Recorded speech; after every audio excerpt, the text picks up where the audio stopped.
तो दोस्तों आज इस वीडियो में हम बात करेंगे डेव रामसे की book the total money makeover की। इस बुक को अभी तक की one of the best finance book माना जाता है क्योंकि इस बुक में बताई गई सारी बातें काफी प्रैक्टिकल हैं और यह बुक हर आम आदमी के लिए लिखी गई है। इस बुक में डेव हमें बताते हैं कि किस तरह हम फाइनेंशियली फिटनेस अचीव कर सकते हैं और अपनी लाइफ में पैसे से लेकर जितना भी स्ट्रेस है उससे कैसे अपने आप को दूर रख सकते हैं। डेव जब 26 साल के थे तब वो मिलेनियर थे, बट उनकी पैसों का सही तरीके से उपयोग नहीं करने के कारण 30 साल की उम्र में उन्होंने सब कुछ खो दिया और फिर उन्होंने पैसों के बारे में जानना शुरू किया और उन्होंने जो कुछ भी सीखा उन्होंने ये सब बुक में बताया है। तो आज मैं आपको इस बुक से 5 ऐसे स्टेप्स बताने वाला हूँ जिन्हें फॉलो करके हम फाइनेंशियल फिटनेस अचीव कर सकते हैं और कोई भी स्टेप हमें मिस नहीं करना है। तो इस वीडियो को एंड तक जरूर देखिएगा। So let's begin. Step number 1, no more denial. Author बोलते हैं कि मैक्सिमम लोग फाइनेंशियल प्रॉब्लम में इसलिए रहते हैं क्योंकि वो लोग एक्सेप्ट ही नहीं करते हैं कि एक्चुअल में उन्हें कोई फाइनेंशियल प्रॉब्लम है और हमेशा डिनाइल में जीते हैं। जिस तरह कोई इंसान खूब जंक फूड खाता है और कभी भी एक्सरसाइज पर ध्यान ही नहीं देता है और उसे रियलाइज भी नहीं होता है कि धीरे धीरे वो आउट ऑफ शेप होता जा रहा है और हमेशा डिनाइल में जीता है कि मैं बिल्कुल फिट हूँ, और जब उसे रियलाइज होता है कि वो सचमुच में मोटा हो गया है, उसकी हेल्थ खराब हो गई है, तब तक बहुत देर हो जाती है। उसी तरह बहुत सारे लोग दिखने में तो अमीर हो सकते हैं क्योंकि वो हमेशा अपने मोबाइल अपडेट करते रहते हैं, उनके पास महंगे घर होते हैं, नई नई गाड़ियां होती हैं और यह सारी चीजें वो लोन और अपने क्रेडिट कार्ड से खरीदते रहते हैं, जिससे उन्हें लगता है कि उन्हें फाइनेंशियली कोई प्रॉब्लम ही नहीं है और हमेशा डिनाइल में जीते हैं। और जब तक उन्हें पता चलता है तब तक बहुत देर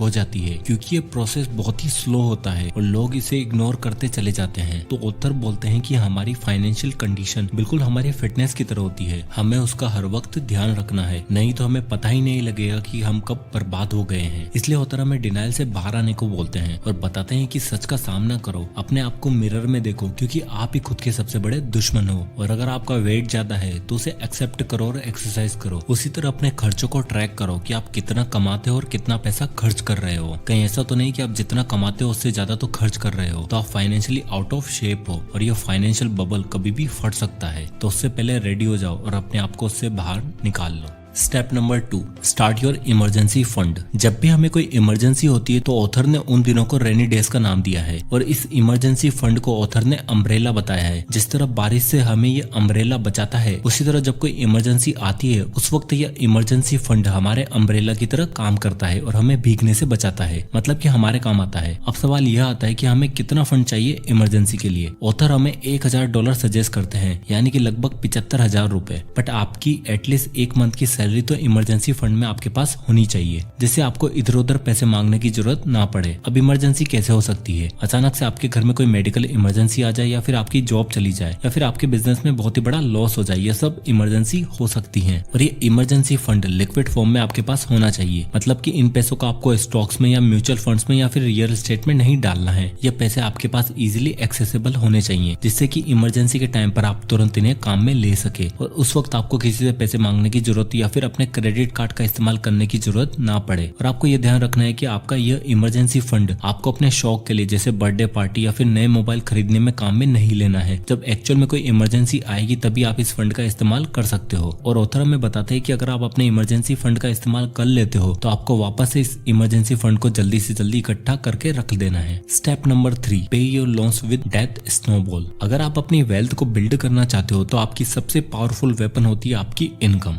और आपका सबसे बड़ा दुश्मन होता है आपके लोन्स, जिसे खत्म करने के लिए ऑथर हमें डेथ स्नोबॉल का यूज करने को बोलते हैं। जैसे अगर आप एक छोटे से स्नोबॉल को एक बर्फीले पहाड़ से फेंकोगे तो वो नीचे आते आते एक जायंट स्नोबॉल का शेप ले लेता है। तो उसी तरह आपको आपके सारे लोन्स को छोटे से बड़े अमाउंट में ऑर्डर में खत्म करते जाना है, क्योंकि ऑथर बोलते हैं कि एक इंसान तभी मिलियनियर बन सकता है जब उस पर कोई भी लोन ना हो, क्योंकि आज के टाइम पर लोन्स मिलना बहुत ही आसान है और आपको चुटकी बजाते ही लोन मिल जाता है। इसलिए ऑथर हमें बोलते हैं कि सबसे पहले आपको आपके सारे लोन्स को एक ऑर्डर में लिख लेना है। सबसे पहले आपको सबसे छोटा लोन कौन सा है उसे लिख लो, देन उसके बाद उससे बड़ा लोन, देन सबसे बड़ा लोन, और उसके बाद आपको सबसे पहले सबसे कम अमाउंट वाले लोन को खत्म करना है। फॉर एग्जाम्पल, अगर आपने अपने दोस्त से 10,000 रुपए ले रखे हैं और आप हर मंथ उसे 1,000 रुपए पे करते हो। दूसरा लोन जिसमें आपने EMI पर एक लैपटॉप ले रखा है जिसके लिए आप हर मंथ 2,000 रुपए पे करते हो। और तीसरा लोन जिसमें आपकी कार की EMI जाती है और आप उसमें से हर मंथ 5,000 रुपए कार की EMI पे करते हो। अब मान लो कि आप हर महीने 10,000 रुपए सेव करते हो तो सबसे पहले आपको आपके दोस्त के 10,000 रुपए पे करने हैं, जिससे कि आप पहले महीने में उस लोन से फ्री हो जाओगे। उसके बाद आपको आपके लैपटॉप का सारा अमाउंट जितना जल्दी हो सके उसे पे करना है। फिर बस सारा ध्यान आपको आपके कार के लोन को खत्म करने में लगाना है, जिससे कि आप सबसे छोटे लोन को एक ही बार में पे कर दोगे और बचे हुए पैसों को अगले लोन में लगा दोगे। इसी तरह आप अपने सारे लोन्स को खत्म कर सकते हो। इसी स्टेप में होम लोन को काउंट नहीं करना है और सारे लोन्स हमें इसी तरह खत्म करने हैं। और जब हमारा सबसे छोटा लोन खत्म हो जाएगा तो हमें एक अचीवमेंट वाली फीलिंग आएगी और हमें मोटिवेशन मिलेगा अगले लोन को खत्म करने का। जिस तरह अगर आप जिम जाते हो और आपको पहले वीक में अपनी बॉडी में चेंजेस दिखाई देते हैं तो आप नेक्स्ट वीक में और ही ज्यादा एक्साइटेड रहते हो और वही मोटिवेशन आपको आपके सबसे छोटे लोन को खत्म करने के बाद मिलेगा और आप फाइनेंशियल फ्रीडम को अचीव करने की जर्नी में आगे बढ़ते